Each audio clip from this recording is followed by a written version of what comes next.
시청자 여러분, 상쾌한 주말 아침입니다.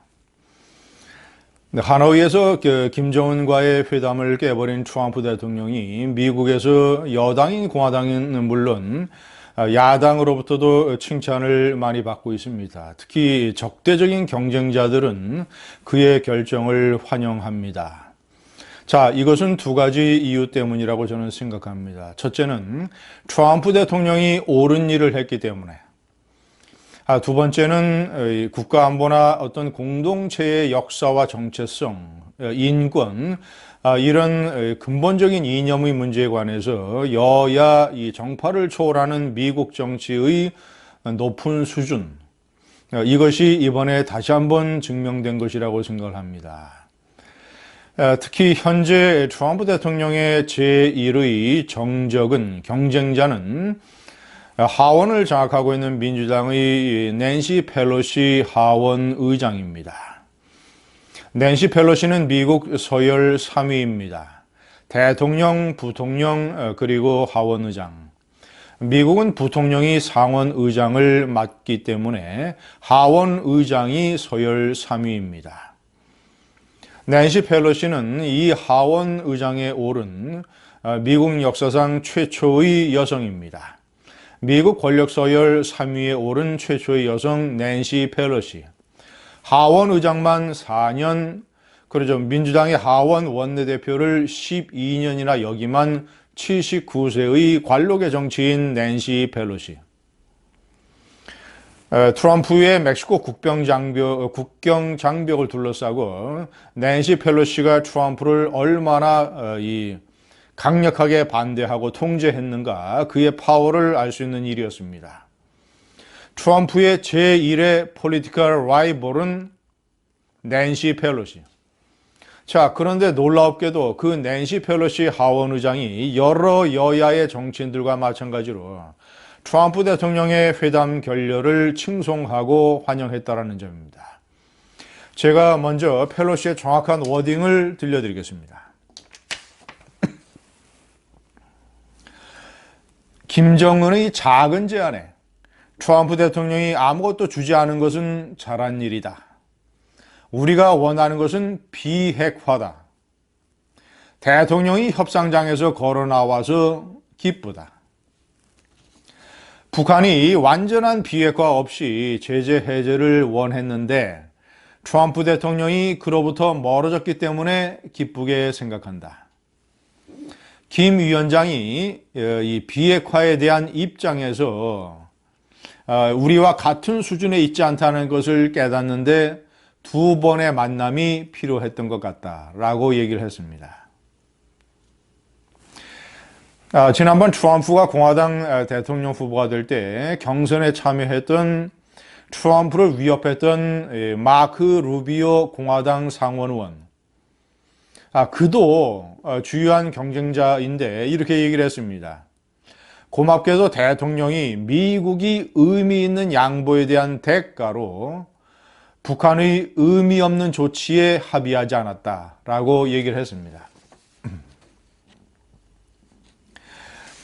시청자 여러분, 낸시 펠로시 하원 의장은 이 하노이 회담 약 보름 전에 미국을 방문했던 한국의 엉성하고 비현실적인 대표단, 문희상 국회의장, 이해찬 민주당 대표, 그리고 정동영 평화당 대표, 이정미 정의당 대표, 이 엉성한 대표당에게 북한에 대한 환상에서 깨어나라.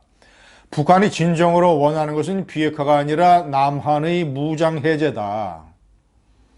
나는 1997년에 북한을 방문을 해서 생생하게 북한이 얼마나 끔찍한 상황인가를 목격을 했다. 그래서 북한이 어떤 말을 하든지 나는 믿지 않는다. 자, 그리고 이번 하노이 회담에 대해서도 나는 별로 기대하지 않는다. 낸시 펠로시 하원 의장은 외교적으로 이런 말도 했습니다.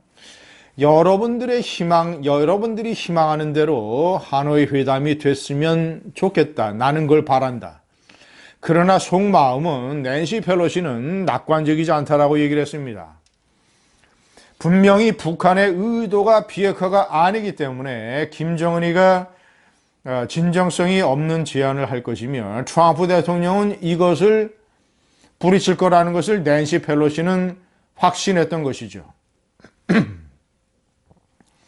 결국 낸시 펠로시가 옳았고 이해찬, 정동영, 문희상, 이정미가 틀렸습니다.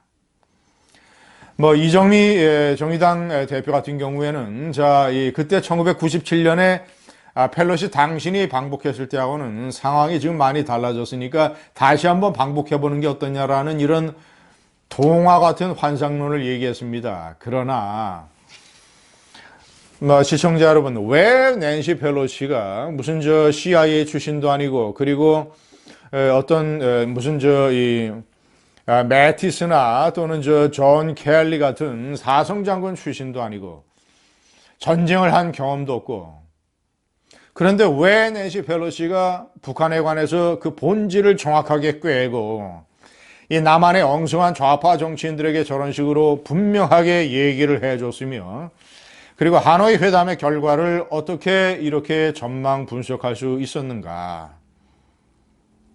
왜? 어떻게 그런 일이 가능했겠는가? 저는 이것이 미국의 정치의 위대성이라고 봅니다. 미국은 좌파 우파를 떠나서 미국의 좌파와 한국의 좌파는 커다란 차이가 있습니다. 한국의 좌파는 이런 무슨 동성애, 무슨 이 성평등 또는 낙태 또는 총기, 사형 이런 각종 공동체를 운영하는 방식, 제가 이념2라고 얘기하는 거. 그것뿐만 아니라 한국의 좌파의 커다란 문제점은 이념2에서 급진적이고 진보적인 생각을 갖는 데 그치는 게 아니라 제가 이념1이라고 표현하는 국가의 역사와 정체성. 예를 들자면 북한 공산주의 집단을 어떻게 볼 것인가, 김정은 3대 세습 체제의 끔찍한 인권 탄압을 어떻게 파악을 할 것인가, 한국의 1948년 건국과 자유민주주의 보수 체제를 바탕으로 해서 나라를 세운 것을 어떻게 볼 것인가, 박정희 대통령의 애국 독재, 이 국가 살리기 유신 정치를 어떻게 볼 것인가, 이런 것들에 관해서 한국의 좌파는 완전히 동성애, 성평등 이런 수준으로 한국 공동체의 역사와 정체성을 판단하는 바보 같은 수준에 머물러 있습니다. 그러나 미국의 좌파는 다릅니다. 낸시 펠로시는 미국의 좌파 정치인을 상징하고 대표하는 사람입니다.